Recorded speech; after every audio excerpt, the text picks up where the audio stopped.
Булар биздин буйрукту аткарып атат. Эми буйрукту аткарган эмес, бизге тиешелүү гана кишилерди алып келебиз деген аракет. Башка сиз айтып аткандай, сиз түшүнбөгөндөй, баарыбыз эле түшүнбөйбүз да эмне? Максат эмне? Эгер шайлоо тез өтүп кете турган болуп калды десе, өнүккөн цивилизациялуу өлкөлөрдө 1 жылда 3 жолго чейин шайлоо өтөт. Шайлоо бүтүп, эгерде шайлоого жеңишке жетишкен партиялар коалиция түзө албай койсо, белгилүү бир мөөнөттө шайлоонун жыйынтыгы жокко чыгарат да кайра шайлоо өтөт. Бул элдин каалоосу.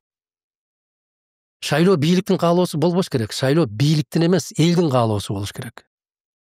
А эл кайдыгер болгон учурда бийлик каалаганын жасай берет. Азыр эл каалаган жок да, тажады да. Ошону айтып атпаймынбы? Ошол мамлекеттик бийлик институттарына болгон ишенимди биротоло жоготуунун натыйжасында тирания, диктатурага алып келет. Эл ишенбейт.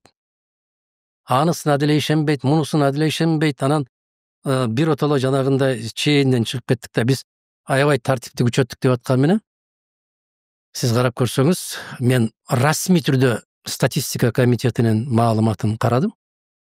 Соңку 2-3 жылдын ичинде кылмыштуулук 2,5 эсе көбөйүп кетти.